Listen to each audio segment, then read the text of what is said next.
Après l'affaire Mera, donc c'est comme ça que ça s'appelle à Toulouse et ailleurs, il y a eu la volonté de travailler ensemble sur ces questions-là.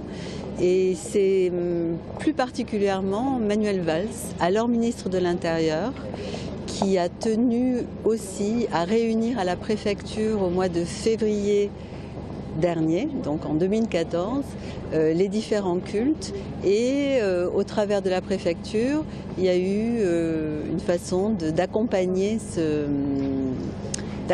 texte qui n'est pas facile parce que voilà, c'est pas quelque chose de politique. Il faut trouver un moyen de mettre des gens ensemble qui ont parfois des difficultés à penser la nécessité de ces textes-là.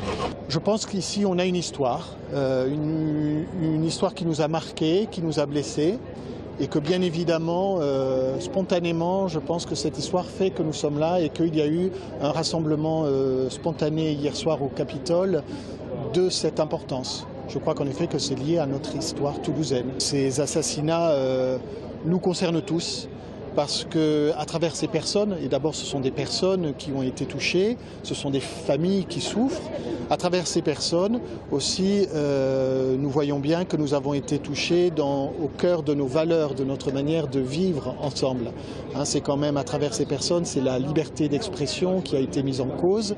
Donc c'est ce désir de vivre ensemble qui a été mis en cause, du désir à la fois d'être unis, mais aussi en même temps d'avoir la possibilité à chacun d'exprimer ses opinions librement, quelles qu'elles soient. Ces gens-là qui sont des radicaux, qu'on appelle des radicaux, qui revendiquent leur attentat au nom de la religion musulmane, je pense que ils usurpent cette identité pour justement commettre des attentats atroces en France au nom de cette religion. Je ne pense pas qu'aujourd'hui un imam oserait aujourd'hui encore faire des prêches radicales. Ça m'étonnerait, d'abord parce que c'est interdit et puis tous les lieux de culte sont surveillés. Alors par contre, les réseaux sociaux, l'Internet, tous ces moyens de communication aujourd'hui permet à chacun d'avoir un avis juridique, un fatwa, entre guillemets, partout, là où il a envie, par un réseau.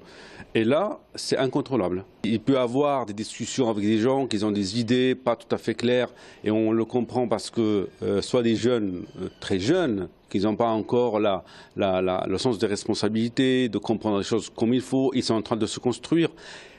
C'est notre rôle aussi de les sensibiliser, que ce soit à l'extérieur ou à l'intérieur des mosquées. Là, c'est notre rôle, elle est là. Mais à partir du moment qu'ils se radicalisent, qu'ils se renferment sur eux-mêmes, qu'ils ne fréquentent plus les mosquées, alors là, je pense que c'est le devoir, c'est la responsabilité des pouvoirs publics